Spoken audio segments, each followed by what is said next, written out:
serie de predicaciones expositivas del libro de Hechos.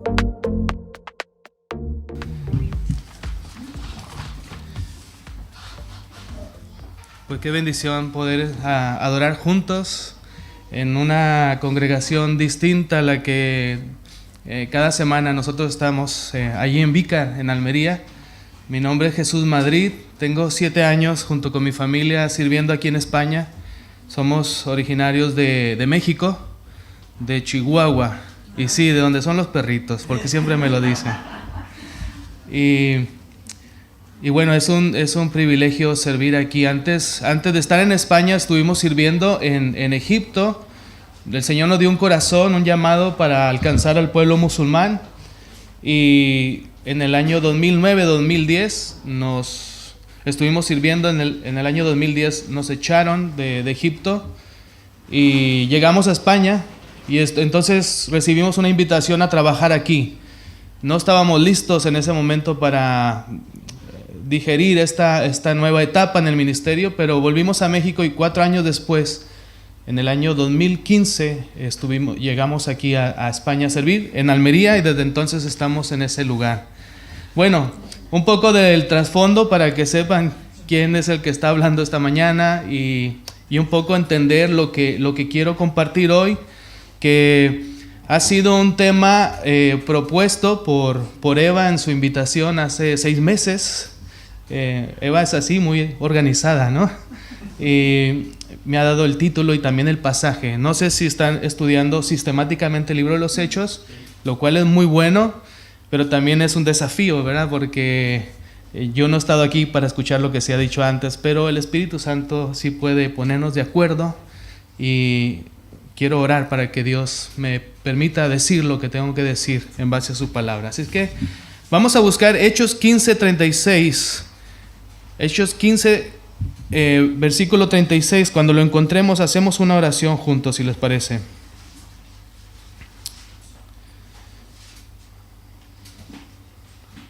¿Lo tenemos? Hechos 15, versículo 36.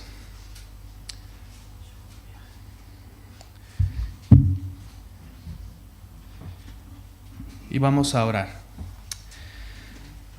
Bendito Dios, qué gran bendición abrir tu palabra, Señor, y sumergirnos en ella, Señor, y encontrar vida, encontrar dirección, luz, inspiración, fuerza, poder, Señor, para hacer tu obra.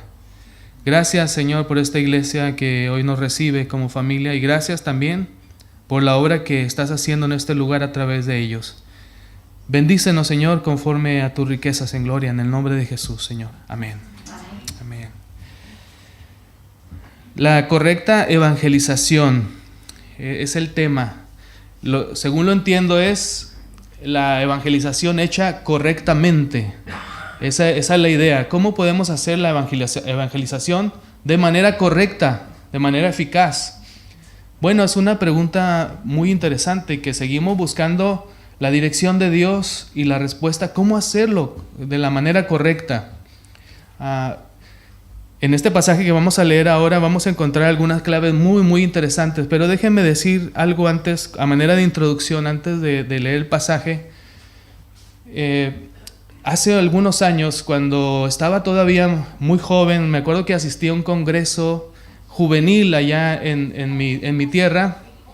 Y estábamos en esa iglesia en la frontera de México, donde surgieron grandes adoradores, cantantes como Marcos Witt, Jesús Adrián Romero, una iglesia muy grande con un ministerio muy, muy importante, influyente en aquella ciudad.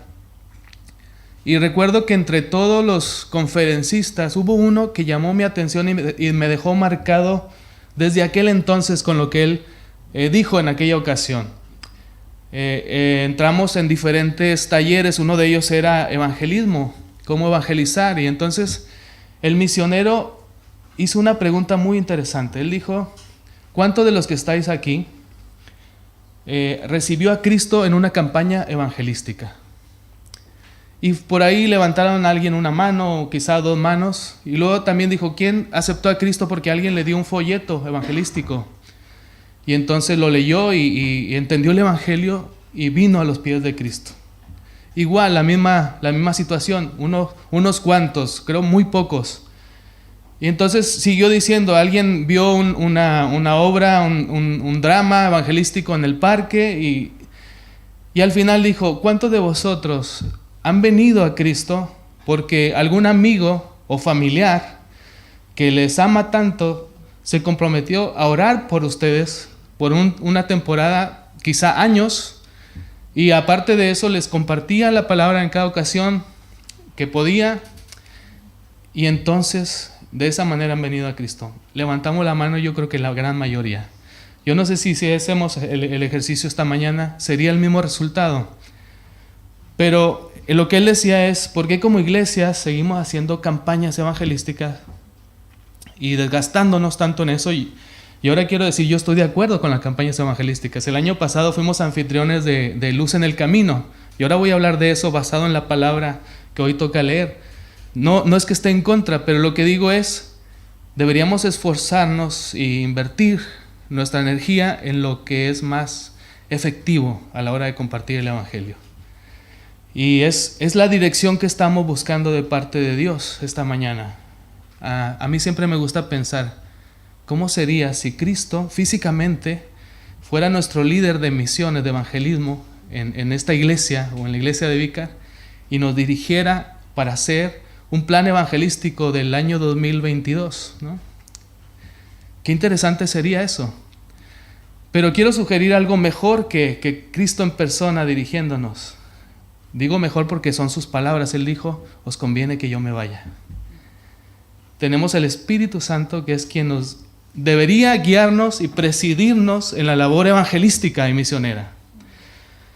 El asunto es que a veces la iglesia está un poco distraída y quizá nuestros oídos no están sintonizados para escuchar la voz del Espíritu Santo llevándonos. Vamos a ver este ejemplo en Hechos 15, versículo 36. Son 3 escenas, 3 escenarios, una obra en 3 actos. Quiero leer el primero de ellos y sacar de ahí la enseñanza que Dios quiere para nuestra vida el día de hoy. Vamos a leer el 36 en adelante. Después de algunos días, Pablo dijo a Bernabé, volvamos a visitar a los hermanos en todas las ciudades en que hemos anunciado la palabra del Señor para ver cómo están. Y Bernabé quería que llevasen consigo a Juan, el que tenía por sobrenombre Marcos. Pero a Pablo no le parecía bien llevar consigo al que se había apartado de ellos desde Panfilia y no había ido con ellos a la obra. Y hubo tal desacuerdo entre ellos que se separaron el uno del otro. Bernabé, tomando a Marcos, navegó a Chipre, y Pablo, escogiendo a Silas, salió encomendado por los hermanos a la gracia del Señor y pasó por Siria y Cilicia, confirmando a las iglesias. En primer lugar, una enseñanza clave en este pasaje que acabamos de leer es el seguimiento. No sé si esta palabra transmite la idea que quiero decir. Podríamos usar la palabra continuidad. Pablo entendía muy bien la importancia del seguimiento, la continuidad en la obra evangelística. Si queremos hacer la obra correctamente, debemos dar seguimiento o continuidad a la evangelización. Un ejemplo de ellos es el ministerio de Billy Graham. Ellos entendieron muy bien que estas campañas multitudinarias en todas partes del mundo lograba grandes números, resultados, pero el fruto se iba perdiendo si no había una iglesia como esta, con hermanos comprometidos, discípulos de Cristo, dispuestos a levantar la cosecha. Y entonces, gran parte de las donaciones que ellos reciben, que son millones y millones, lo han invertido en material de discipulado. No sé si en sus manos han tenido alguna vez algún material, libros que ellos proveen. Cuando visitan una campaña, una ciudad o un país, van dejando literatura para el seguimiento. El seguimiento es súper importante. Ellos lo entienden y entienden que realmente la iglesia no va a ser un superhéroe americano que va a venir a evangelizar nuestra ciudad. No va a ser no sé si estoy haciendo notar mi edad cuando digo que un Power Ranger norteamericano va a venir a evangelizar nuestra ciudad, sino que es la iglesia. Es la iglesia. Algunos millennials que están aquí dicen, ¿qué son los Power Rangers? ¿No? Bueno, eran unos héroes muy famosos de hace tiempo. Y ellos lo entienden bien. Ellos lo entienden bien. Y déjenme poner como ejemplo nosotros mismos, las iglesias de FIEIDE y la campaña Luz en el Camino. En la campaña Luz en el Camino logramos sembrar mucha semilla. Yo creo que han escuchado lo que hicimos, un reporte del trabajo. Entregamos Biblias en diferentes idiomas y nos quedó una lista de 50 niños más o menos y una lista de 72 hombres africanos. Nos presentábamos quiénes somos, por qué estamos haciendo lo que hacemos. Hablábamos de Jesús como la luz del mundo, pero también les hablábamos de la iglesia de Vícar como un lugar donde ellos podrían recibir todavía más bendición a través de la enseñanza de español, a través del club de niños y otros servicios que queremos dar a la comunidad. Todo motivados por el amor de Dios en Cristo Jesús. Y entonces esto nos permitió levantar una lista de 72 hombres africanos. Un año después, todavía esa lista no la hemos podido tocar, porque han de saber que yo tengo año y medio más o menos siendo pastor en la iglesia, y después de la pandemia y de la transición pastoral es como empezar desde cero. Y estamos trabajando en levantar un equipo, un liderazgo en la iglesia, una estructura. Y en este mes hemos recibido una pareja de misioneros de Panamá, es él, y ella es de México. Y en julio llegará Julio también, o sea, Julio César, un chico, Julio César García, es un chico de Ecuador. El Señor está haciendo un equipo. Yo oraba y decía, Señor, cuando pase la pandemia, cuando venga la nueva normalidad.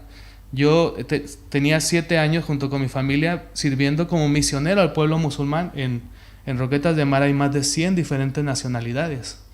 Hay un gran porcentaje de musulmanes, de norte de África, subsaharianos.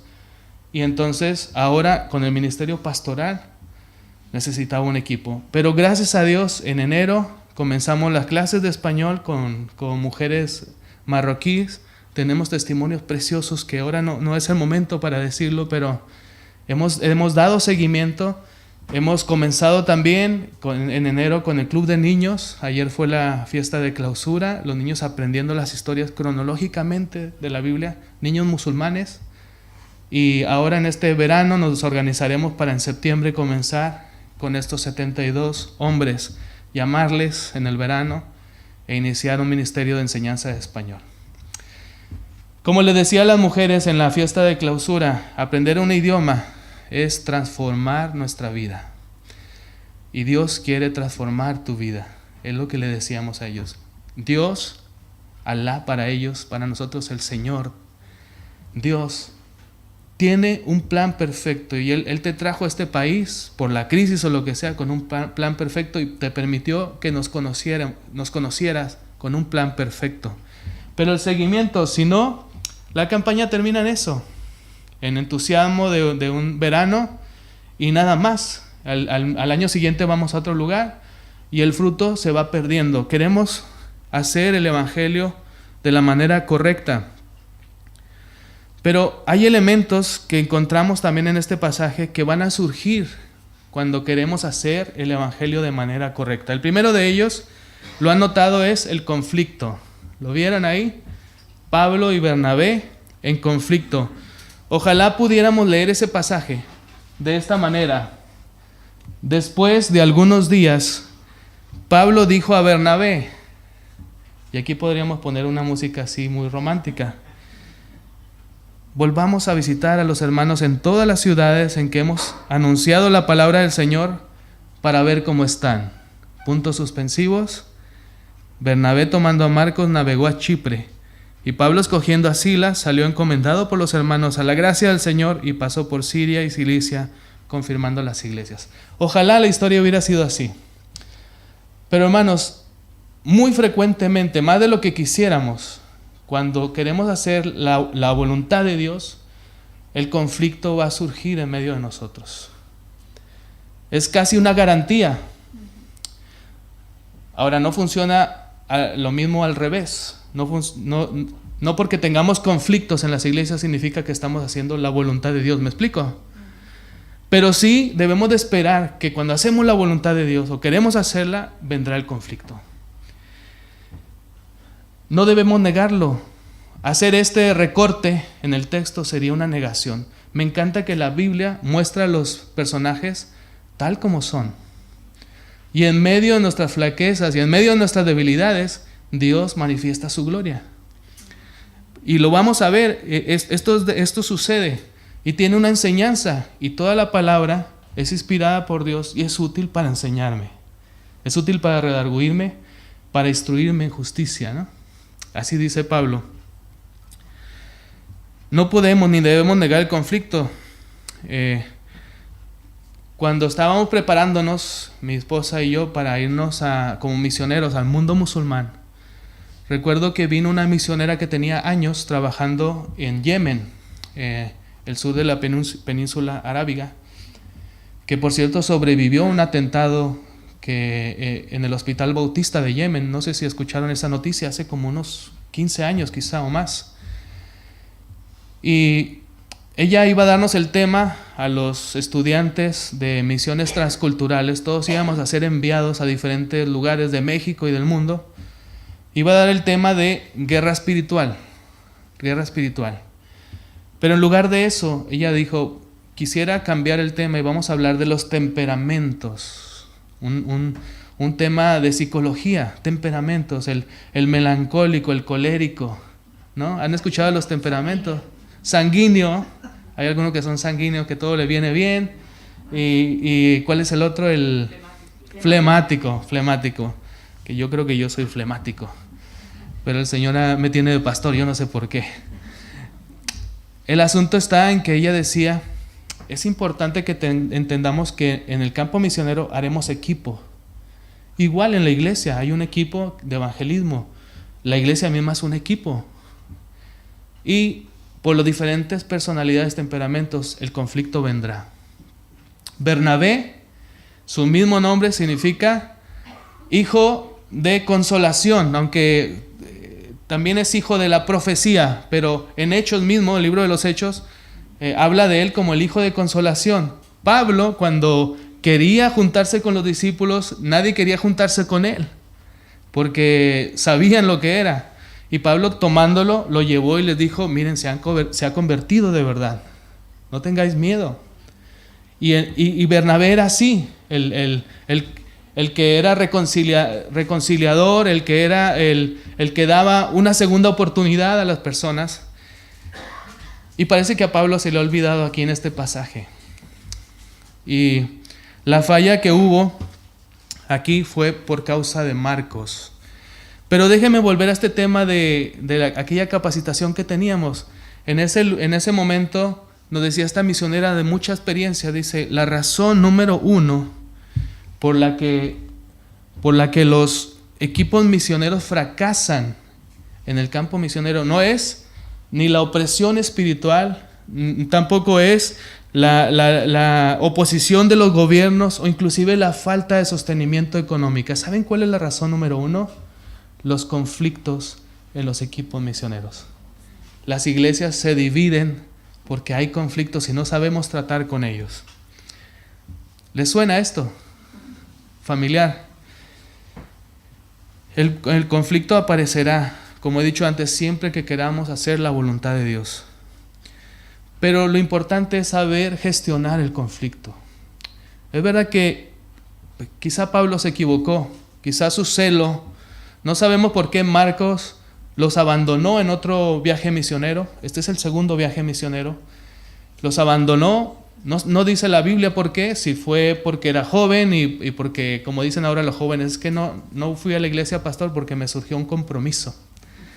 Pensamos que esta generación es incapaz de comprometerse. Yo digo que esta generación se compromete mucho, porque a cada rato dicen, es que no vine porque tenía un compromiso. No sabemos por qué. No sabemos por qué, pero a Pablo no le pareció y no consideraba digno a Marcos de seguir haciendo la obra junto con ellos. Pero Bernabé, con ese corazón, ese hijo de consolación, dice, venga, vamos a darle otra oportunidad. Que por cierto también era su sobrino, y eso a lo mejor quizá ayudó. Pero vamos a darle una oportunidad.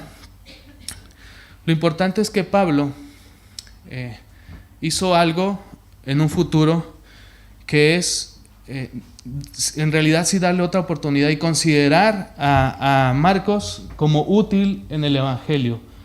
Dice en su carta a Timoteo, la segunda carta a Timoteo, solo Lucas está conmigo cuando está Pablo sufriendo sus prisiones. Toma a Marcos y tráele contigo, porque me es útil para el ministerio. Creo que esta es la manera correcta de gestionar los conflictos. Es verdad que en ocasiones tendremos que separarnos, pero el Señor quiere que esta separación no sea permanente, sino que en un momento dado podamos otra vez colaborar, si el Señor así lo decide. Por eso es importante resaltar esta enseñanza. No es tan trascendente cómo comienzas tu ministerio. Lo digo a los jóvenes también, no te preocupes cuando te equivocas, porque no es importante cómo inicias, sino cómo terminas. Luego Marcos se convirtió en una bendición para Bernabé, un compañero de camino para Bernabé, pero también a nosotros nos ha bendecido Marcos. Gracias a él tenemos el primer evangelio escrito, según lo dicen los eruditos. El evangelio de Marcos, él es el autor de este evangelio. ¿Qué hubiera sido si lo desechamos por su falta de compromiso, por su inmadurez o lo que sea que le atribuyamos?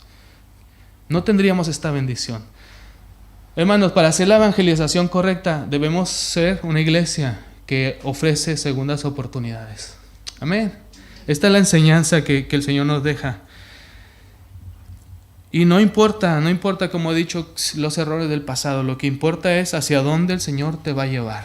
¿Sabes? Dios es experto en llamar las cosas que no son como si lo fuesen. Me encanta Gedeón, que está ahí escondido en una cueva, lleno de miedo, y llega el Señor y le dice, varón esforzado y valiente. ¿De dónde? Parece ironía, ¿no? Es que Dios llama las cosas que no son como si lo fuesen. Y yo quiero que pienses en esta hora, ¿cómo te llama el Señor a ti? ¿Cómo te llama? Hace poco me decía un hermano en la iglesia, he fracasado en el ministerio. Fracasó en su matrimonio, dice, he fracasado en el ministerio. Soy un pastor que cree en la gracia. Y ojalá escuchásemos cómo Dios nos llama a nosotros. Él no te llama fracaso. Él no te llama equivocación. Él tiene un nombre escrito en una piedrecita, dice Apocalipsis, que solo Él conoce y tú. Él te lo dará a conocer. Busca esa dirección de Dios. Amén. Finalmente, en este pasaje vemos que Pablo fue confirmando a las iglesias. Necesitamos esparcir mucha semilla, pero necesitamos luego volver sobre nuestros pasos para ir confirmando a aquellos que recibieron la palabra en primer lugar. Ese trabajo lleva más esfuerzo y más compromiso que el evangelizar por primera vez. Y ese trabajo es el que no estamos dispuestos a hacer muchas veces. Pero iglesia, el Señor nos está llamando a poner nuestros recursos en confirmar esa palabra que vamos sembrando en el camino. Vamos avanzando en el pasaje. Ahora estamos en el capítulo 16. Dice que después de esto llegó a Derbe y a Listra, y aquí había ahí cierto discípulo llamado Timoteo, hijo de una mujer judía creyente, pero de padre griego. Y daban buen testimonio de él los hermanos que estaban en Listra y en Iconio. Quiso Pablo que éste fuese con él, y tomándole le circuncidó, por causa de los judíos que había en aquellos lugares, porque todos sabían que su padre era griego. Y al pasar por la ciudad les entregaba las ordenanzas que habían acordado a los apóstoles y los ancianos, que estaban en Jerusalén para que las guardasen. Así que las iglesias eran confirmadas en la fe y aumentaban en número cada día. Además de encontrar conflictos a la hora de hacer la evangelización correcta, encontraremos obstáculos, que es diferente. Este pasaje que acabamos de leer nos enseña que hay obstáculos que hay que hacer a un lado con tal de que el evangelio avance. En primer lugar, me llama la atención que Pablo ha tenido una mala experiencia con un joven, Marcos. Sin embargo, al llegar en su camino, en su viaje misionero, al llegar a Listra, a Derbe, encuentra a otro joven al cual le da una oportunidad, el joven Timoteo. ¿Qué quiere decir esto, hermanos? Las malas experiencias pasadas no deben de cerrar nuestro corazón para abrir y dar una oportunidad a la gente. ¿Cuántas veces nos han fallado en las iglesias? Nos han dejado solos y de repente ya cerramos nuestro corazón, y eso estorba el avance del evangelio. Pablo da una oportunidad a Timoteo. ¿Por qué, hermanos? Porque Pablo vive la gracia, y aquel que vive la gracia es capaz de ofrecer la gracia a otros. La invitación es: vivamos la gracia del evangelio. ¿Saben por qué el evangelio es representado en la armadura como las sandalias? Las sandalias la vestimenta del soldado romano, ustedes saben que tenía unos pinchos que daba firmeza al andar. Cuando predicamos el evangelio, los primeros bendecidos somos nosotros, porque nos da firmeza en nuestra fe, en nuestra vida cristiana. Al predicar la gracia, nosotros la estamos comprendiendo y la estamos viviendo. Vivir el evangelio nos permite predicar el evangelio de manera correcta, nos da firmeza y nos permite caminar sin resbalar en este camino que es la vida cristiana. Somos los primeros bendecidos. Pablo ofrece gracia a Timoteo. ¿Y qué bendición fue para el apóstol Timoteo? Llegó a ser su discípulo más cercano. Pablo lo llamó verdadero hijo en la fe. Y en su ministerio apostólico tuvo un rol muy, muy importante. Era uno de estos pastores que daba seguimiento a las iglesias que Pablo iba plantando por el camino. Pero también nos encontramos con este pasaje tan difícil de comprender, que Pablo toma a Timoteo y lo circuncida. Al principio del capítulo anterior se da este conflicto, esta discusión en Jerusalén acerca de la circuncisión, y deciden que no deben imponer la circuncisión a los gentiles. Y nos encontramos aquí en Timoteo, quien era hijo, lo dice el pasaje, de un padre griego y de una mujer judía. ¿Por qué Pablo lo circuncida? ¿Se han preguntado eso? Eso nos da una enseñanza sobre la correcta evangelización.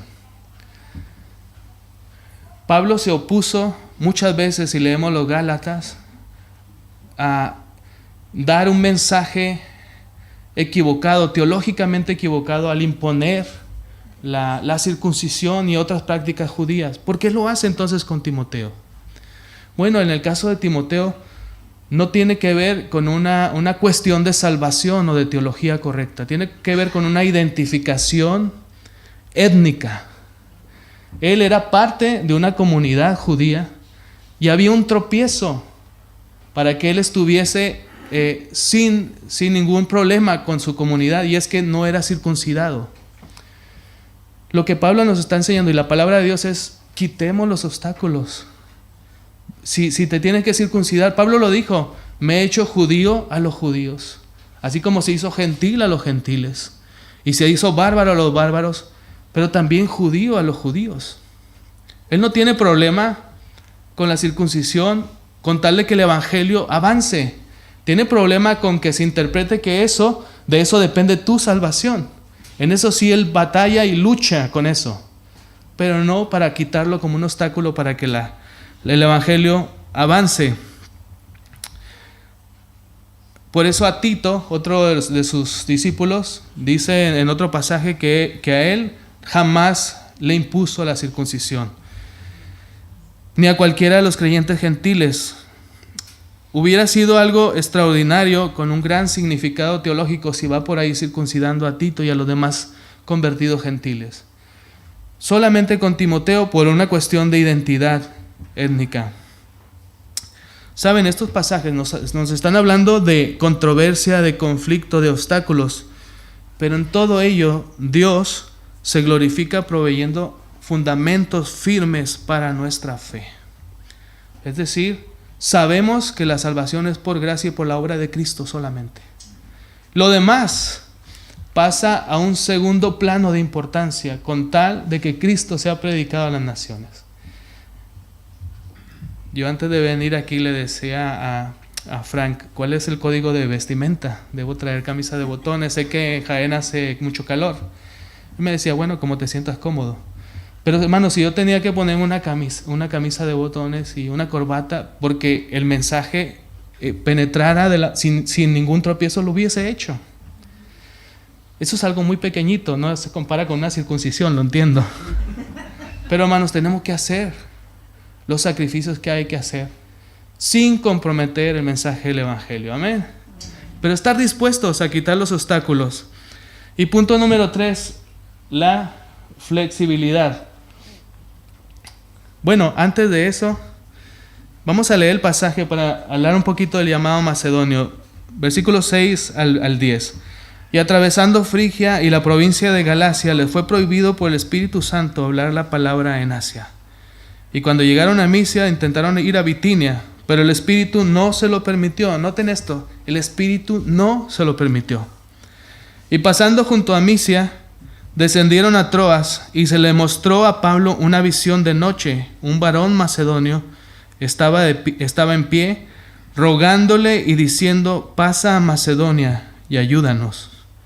Cuando vio la visión, enseguida procuramos partir para Macedonia, dando por cierto que Dios nos llamaba para que les anunciásemos el Evangelio. Esta historia que acabamos de leer, y es la última, si están despiertos todavía, dame 5 minutos de su atención. El llamado macedonio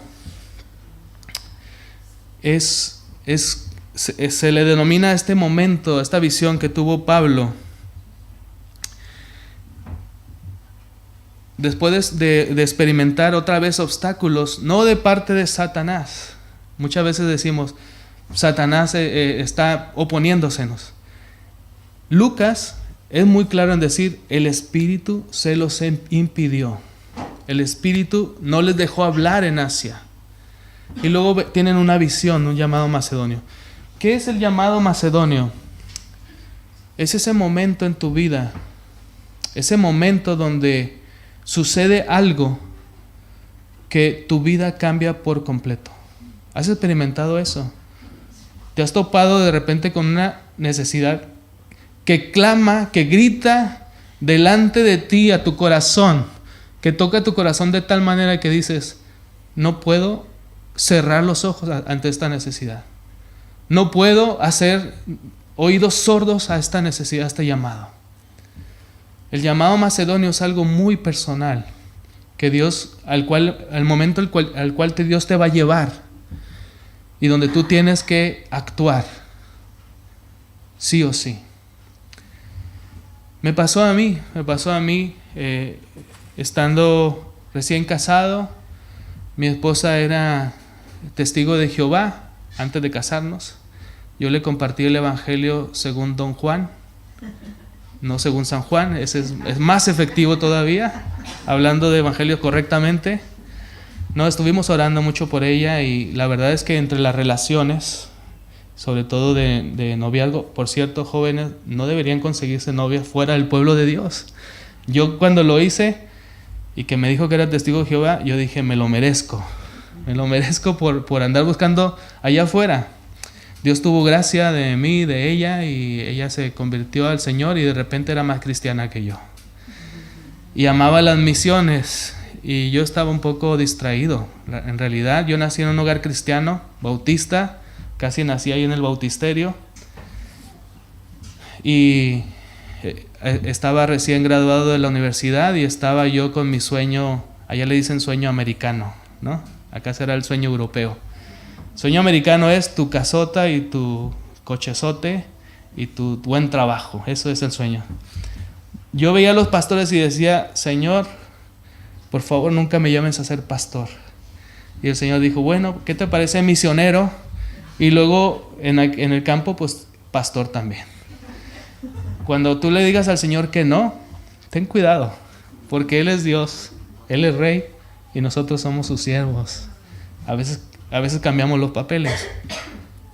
Pero ella empezó a tener un llamado hacia las misiones. Y recuerdo que había un misionero que estaba sirviendo aquí en España, que sirvió mucho tiempo en el mundo musulmán. Acaba de morir de cáncer ahí en Málaga, el hermano Eduardo Sanabria. Y a mí me impactó escucharlo, su testimonio. Y tuve celos de la relación que él tenía con Dios. Yo quería tener una relación así, pero no quería pagar el precio. Me acuerdo que la capacitación duró un mes. Esta misionera, donde escuchaban a este misionero y a otros más. Desde el día 1 empezaron a orar por mí, porque mi esposa les dijo, orar por mi esposo, que estaba un poco distraído, frío en su relación con Dios. Al final, escuchar el poder de la oración, al final del mes, Dios me llamó a servir como misionero entre el pueblo musulmán. Es lo más cercano que yo he experimentado a una conversión de esas que escuchaba yo, de la gente que venía de fuera a la iglesia. Yo todo el tiempo estuve en la iglesia, no tengo un testimonio, esos impactantes que yo era drogadicto y el Señor me cambió. No, pero ese momento el Señor convirtió mi mente y me convenció con su espíritu a dar mi vida sirviendo como misionero. Y hasta la fecha, hace más de 20 años de esto. ¿Cuál es tu llamado macedonio? ¿Lo has experimentado? Esa voz que clama y te dice, ven y ayúdanos, ven y ayúdanos. Y que te impide no actuar, te obliga a hacer algo. Ese es el momento al que Dios te quiere llevar. Todos debemos llegar a ese momento, pero antes de eso hablar de la flexibilidad. Una característica importantísima en la evangelización es la flexibilidad, ya que hay muchas situaciones, hermanos, allá afuera que no podemos controlar. El remedio para la frustración es la flexibilidad. A nosotros nos enseñaron como misioneros, una de las características más importantes de un misionero es ser como el palo de bambú, ¿no? ¿Han visto el palo de bambú como se dobla y vuelve a su sitio? Así debe de ser. Cuesta mucho trabajo. Vemos a Pablo queriendo ir y predicar y el Espíritu Santo le impide hablar. ¿Habráse visto esta situación? ¿Alguna vez hemos culpado al Espíritu Santo de que nos impidió predicar? Quiso ir a otra ciudad y el Espíritu Santo les impidió. No fue Satanás. Lucas dice literalmente el Espíritu Santo. ¿Saben? Creo que cuando Pablo tuvo la visión del llamado macedonio, entendió todas sus dificultades para ir y predicar y no poder llegar, su frustración. Cuando experimentamos el llamado macedonio, llegamos a entender todo lo que hemos vivido previamente, todas nuestras luchas, nuestros fracasos, nuestras caídas. Esto le da sentido al proceso que Dios está haciendo en tu vida. El llamado macedonio nos ayuda a entender que finalmente la voluntad de Dios es como dice Pablo mismo allá en Romanos, es buena, agradable y perfecta. La voluntad de Dios, hermanos, es buena, es agradable y es perfecta. ¿Cuántos dicen amén a esto? ¿Se han comido alguna vez una tarta de chocolate, esos triple chocolate con una cereza encima?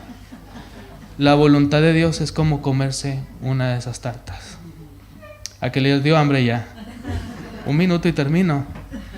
La voluntad de Dios es así. Es buena, agradable y es perfecta. las dificultades que experimentemos nos va a ayudar a estar como iglesia en el centro de la voluntad de Dios. Yo quiero estar en el centro de la voluntad de Dios, porque estar ahí es bueno, es agradable y es perfecto. Quiero terminar con este llamado. Cristo no está físicamente con nosotros, pero está su Espíritu.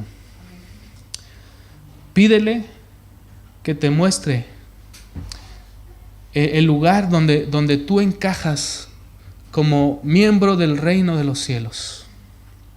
Es el lugar donde tú encajas. Sabes, en mi iglesia, allí en Vícar, donde soy pastor, por la gracia de Dios, yo le digo a los misioneros que van llegando, si tú recoges un papel del suelo, tú estás ayudando a que como iglesia cumplamos nuestra misión. Quiero decir, no hay tarea pequeña si estamos enfocados todos hacia una dirección. Para eso hay que tener un lugar limpio, bien alumbrado, con buen sonido, y tenemos que hacer muchísimas cosas más. Pero no solamente predicar el evangelio allá afuera nos ayuda a cumplir nuestra misión. A veces el fregar el suelo nos ayuda a alcanzar la misión. Pregúntale al Señor, ¿cuál es tu lugar? Sé fiel en lo poco y Él te pondrá en lo mucho. Atrévete a comprobar esta voluntad buena, agradable y perfecta de Dios para tu vida. Ya no es un mensaje para la iglesia en general. Te estoy hablando a ti en particular. Atrévete a descubrirla.